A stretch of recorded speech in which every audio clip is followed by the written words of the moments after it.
Hey guys, I'm Andy and we're talking about The Untethered Soul, The Journey Beyond Yourself by Michael A. Singer. I want you to support the book, so there's a link in the description. It is for the book on Amazon. I make nothing from it. It's just a link, you guys, okay? Buy the book. So we've been talking about consciousness and awareness and the fact that you're running on a program and how to bust out of the matrix. No, that's actually the rest of the book. So today what we're gonna wrap up is consciousness and awareness. Now, I've got maybe 10 other videos before this. It's too much to like recap, but basically we've tried to break it down in ways so that you can understand a little bit more and see my perspective. And maybe you agree, maybe you don't, I don't know. But this is what I think and I'm sticking to it. So today we're gonna share the last part of chapter 4, and then that's gonna be it for the series because you guys need to read the book, okay? This just has so much information in it. Like I could probably do another 100 videos on it, but I wanna be fair to the writer, and I think that you should read the book, whether it's the library or whether it's buying the book. Like I said, get the book, okay? Learn something, okay? So here's the last part. If you really want to discuss this different, you must begin by realizing that consciousness can focus on anything. That being the case, what if consciousness were to focus on itself? When that happens, instead of being aware of your thoughts, you're aware that you're aware of your thoughts. You have turned the light of consciousness back onto itself. You're always contemplating something, but this time you're contemplating the source of consciousness. This is true meditation. True meditation is beyond the act of simple one-pointed concentration. For the deepest meditation, you must not only have the ability to focus your consciousness completely on one object, you must also have the ability to make awareness itself be that object. In the highest state, the focus of consciousness is turned back to the self. So, as I mentioned in previous videos, I run a meditation class, and let me tell you, every time someone new comes to the class, the first thing that I ask them is, do you know what meditation is? Invariably, I'll get answers like, oh, it's to quiet the mind or to shut the mind off, it's to learn to be quiet, it's to focus or to regulate your system. Like they'll give me 100 and they're all wonderful parts of what happens when you do meditation, but that is not what meditation is. So first and foremost, you don't shut your brain off. The only time your brain shuts off is when you die. Like even after death, there might even still be some chemical stuff happening there. Even when you sleep, shit's going on in your brain. Even when you're daydreaming, your shit's fucking going crazy. So it's not like you ever shut your brain off until true death, okay? That being said, so what is meditation? Is it breathing techniques? Is it, mantras? Is it moving your awareness around? Is it looking at a candlelight? Is it music, aromatherapy? Is it any of this stuff? No. Those are all tools that can facilitate what goes on when you're meditating. So meditating is what we've been doing before with the exercise that we were doing before, where we anthropomorphize the chatter that's in your brain and we just witness it. Okay, now there's different ways to do that. There's different ways to get settled. There's different ways to sort of get you into a meditative state. And you can do it while you're walking. You can do it while you're sitting. You can do it while you're laying. You can do it at any point of the day. You can do it with music. You can do it without music. You can do it with words. You can do it silently. There's a billion and one ways to meditate. But at the very core of it is to separate the chatter, the analysis, the analyzing, the outward view of the world, and the awareness. You become the person who starts to witness everything that's going around.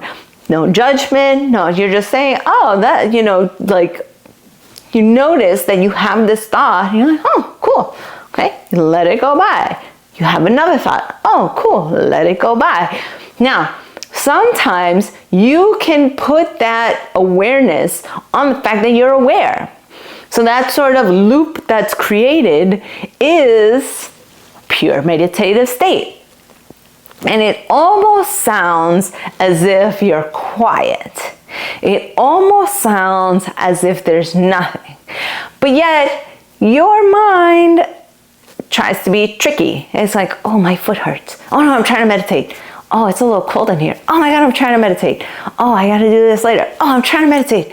Like, your mind is always trying to pull away from that and trying to focus because you have programmed yourself. There's a programming again, but you have basically become like so used to focusing on the outside of the world, outside of you, that when you become aware, you hold the awareness that you're aware, but then it's like, oh, but I'm supposed to be focusing out there. I'm supposed to be out here. Like I'm supposed to be. So then you keep bringing it back. So I'm 40-something, right? So for 40-some years, that's how I lived. My focus and attention has always been on outside. So obviously, the 10 minutes a day that I do of meditating, 20 minutes, 30 minutes, an hour, even if I were doing 10 hours a day for a year, would not be able to, might not, or probably wouldn't, override the 40-some years that I have lived witnessing the outside and adopting that into what is real, what I'm doing, my psyche and all of that. So when you meditate and you start to focus on yourself, the longer you can hold it, the better. Now, there are monks who like do this for hours on end, but can you be aware of awareness forever? Probably not. You know why? Because one moment you're gonna get hungry. One moment you gotta go pee. One moment, like all of a sudden, like body processes that you need to have happen will happen, and it's gonna pull your attention to the point where, oh my God, it hurts so much that I have to eat. It hurts so much that I have to pee. It hurts so much that I have to go to the bathroom. I stink. Like I gotta go take a shower. All these things are going to pull you away. So it's not a bad thing that you are of this world. But when you're meditating, it's noticing, what are the thoughts that I'm having? What are the things that I like today, for instance, today I was meditating and the thoughts that I had were of being ungrateful, and I was worried about the future. And I'm like, oh, okay, let me work on gratitude because my thoughts are being ungrateful this morning and I don't want to operate from that place. So I worked on my gratitude and I said, I'm grateful for this. I'm grateful for my couch. I'm grateful for my camera. I'm grateful. And I start working on things, I'm grateful for my children's health. I'm grateful for my partner. I'm grateful, for good food. I'm grateful for, my clients. I'm grateful. And so then I can override those thoughts of more of grateful ones. So then you can start to control the mind. And then the other part of it was, I'm so focused and anxious about the future that, oh, this is going to happen. I got to do this. I have to film. I have to do that. Okay. Well, I get to film. I get to take time out of my day and do something that I love and talk about topics that I love. Oh, I'm so grateful that I get to do that.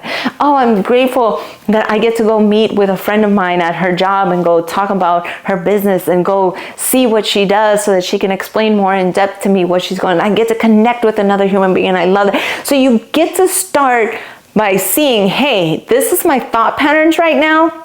How can I better enhance those so that I can step into the next part of my day, my life, my year, my week, whatever, with a different perspective, because that's how I want to operate. So it becomes, how do I get to operate versus just reacting to the programming that's already there? And that is truly living with freedom. In my opinion, obviously, who are you really? I don't fucking know.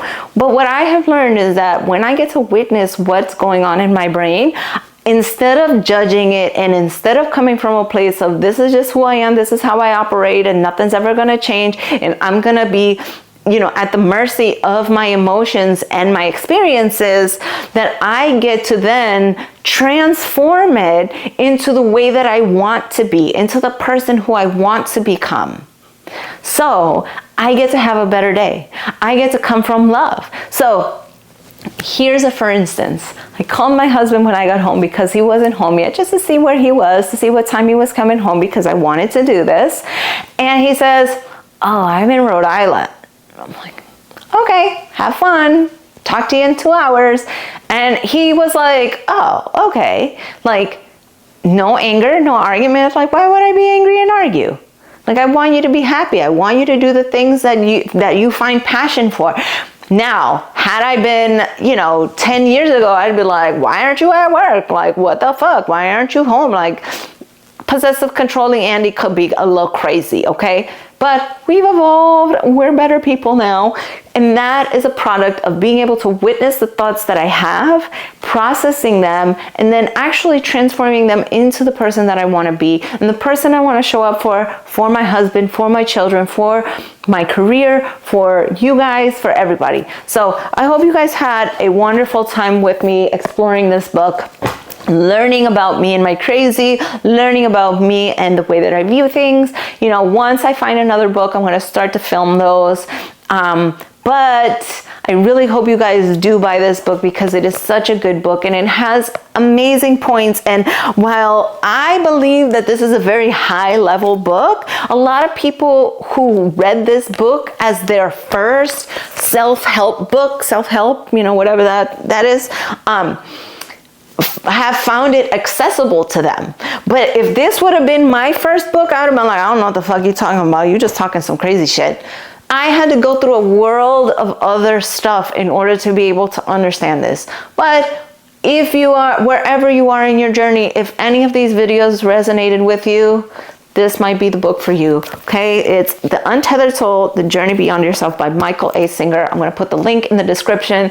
The other book that is a link in the description is my book. I wrote a book on techniques on how to journal. Journaling, prayer, meditation, those things have been an integral part of my life. And if you wanna start journaling, get my book, okay? Learn something. And the other thing is my podcast link is also gonna be down there.